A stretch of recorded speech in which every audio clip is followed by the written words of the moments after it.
As you've heard on the news, Sask Polytech staff in Prince Albert are facing layoffs, and the school is restructuring programming in other parts of the province. Kim Breckner is the opposition NDP's trade and export development critic. This hurts students, it hurts teachers, it hurts Sask Poly, and it hurts our future competitiveness of this province. It's time for change. Our political panel is here to dive into that and news of an AI data center plan for the Regina area. Now with us in studio, Murray Mandryk, a political columnist, and our provincial affairs reporter at CBC is Alexander Quon. So Alex, let's start with you. What are the latest details from Sask Polytech? And you've written about this on our website. Yeah, students in the Electronic Systems Engineering Technology, or ESET program, have been told that starting this fall, the school will no longer offer the program in Saskatoon. That's a problem for approximately 15 first years enrolled in the 2-year-long program, because now their only option is to, if they want to finish the program, is to pick up their lives and move to Regina. And that's where Sask Polytechnic is now going to be moving that entire program to. We heard from students yesterday that it's a major concern for them. Some of them have families or support systems in Saskatoon that they can't just pick up and move. It means many of these students will now have to prematurely end their education in what is a high-demand program. We know it's not just this one program either. We don't know exactly the details, but since Sask Polytechnic won't share the scope, scale, or reason for the changes out of respect for employees, the NDP, of course, are blaming the provincial government, while the Ministry of Advanced Education says all of their post-secondary institutions operate independently and directed all questions to Sask Polytech. So, Murray, the NDP has got this, the attention of this story. They're raising it as a political story. What's your takeaway from what's come out so far?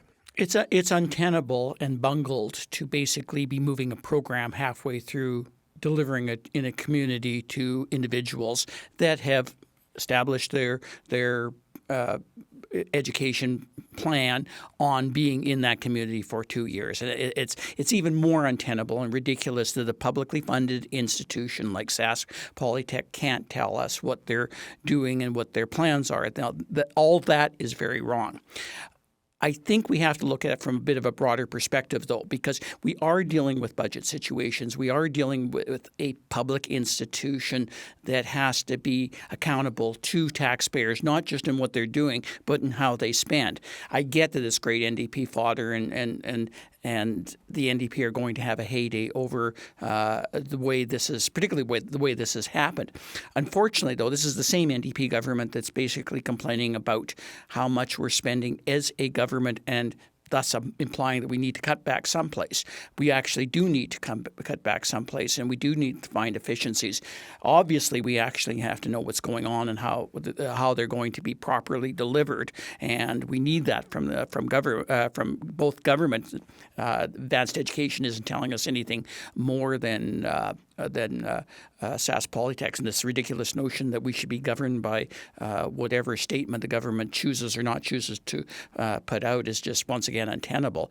But I get the problem at hand for the institution itself and why it has to start making these realistic, tough decisions, because everybody's under financial stress and pressure. That's the world that we're going to be living in a while, given where our budget situations are right now. And Alex, something else that made news, and you wrote about this week, is an AI data center planned for the Regina area. What can you tell us about that? Yeah, what we know right now is that Bell Canada is planning to build an artificial intelligence data center south of the city. It's located in a parcel about 65 hectares. It's near the University of Regina and Sask Polytechnic. And while details are limited right now, what we do know indicates it is part of Bell's plans to build up the kind of AI capacity in Canada.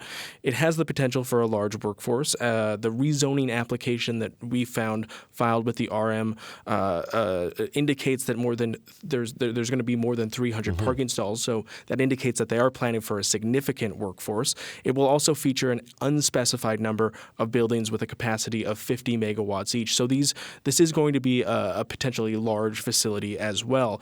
And while this project has been kind of touted as a boon for jobs in the area, it's going to be great for technology and education and research through that Sask Polytech and University of Regina partnership.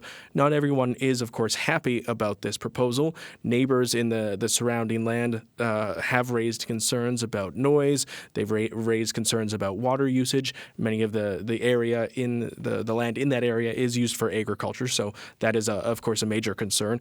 The project is in its very early stages, but construction on the first building of it could potentially begin as early as this year. And Murray, hear about AI data centers in the States have made a lot of news because in many places they're looking for areas that are rural or, farmland, agriculture land, access to water, these sorts of things. We hear a lot about, trying to bring in industry to Saskatchewan, bring in industry to Regina and Saskatoon. What's your reaction to this? Well, we need more AI. How else am I going to get more videos of bears eating people online? You as a cartoon, yeah. You as a cartoon.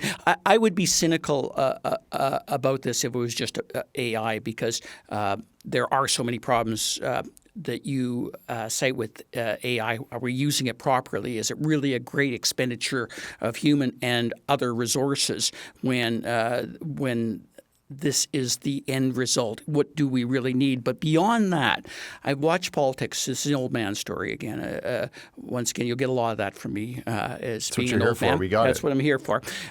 I watched this for 40 years where governments are chasing the next dream. In the 90s, it was the NDP government chasing .com companies. In the 80s, under Grant Devine, it was chasing everything.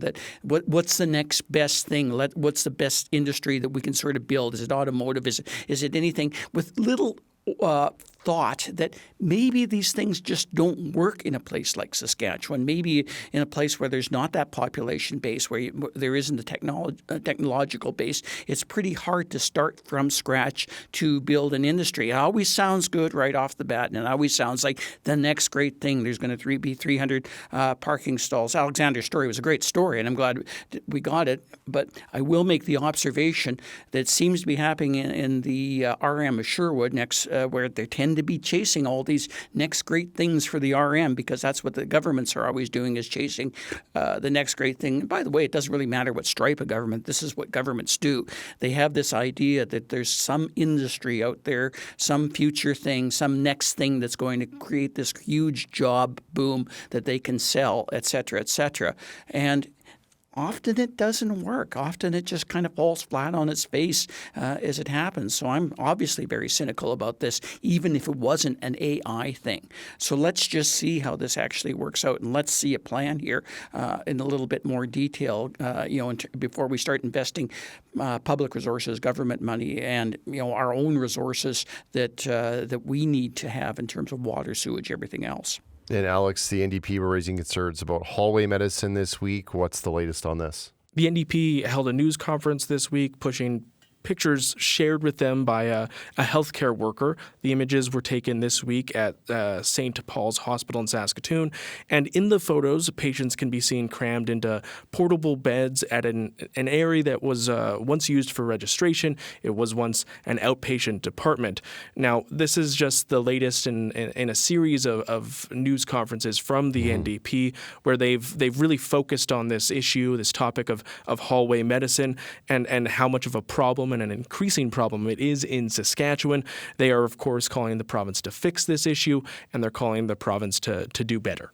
Yeah, and Murray, this isn't a new problem here. Are we becoming kind of numb to it because this isn't front page news anymore? Yeah, I'm afraid we are, and it's a good and interesting point. This is the opposite of the earlier argument related to the Sask Polytech, by the way, where opposition seize upon something and try to cheaply deliver political points. I don't think that's the case here in this because this is a serious issue that affects all of us and its reality, but it's the numbness that I think we do have to worry about. We became numb 30, 40 years ago to the notion that another opposition, I believe it was NDP opposition at the time, was raising that why are we having food banks pop up all over Saskatchewan, and this is atrocious. And people thought at the time that, it really was, that there's something really wrong with people having to go, in essence, to beg for food in a place like Saskatchewan with such bounty where we produce food. And it was a big thing for a while where we did stories about it. And then it just became something that was sort of accepted, that there were going to be poor people and that we should be able to donate food and have to feed them. And all of a sudden, every community was having food banks. We just don't even think about it anymore. I fear the same thing in terms of our hospital system, and I fear it in a way that it threatens the very existence of Medicare, particularly when we see the pressures from what's going on in the States and the notions that some groups want to join the United States because they think it's so appropriate and lovely. And look at all the problems that we're having in Saskatchewan with hallway medicine.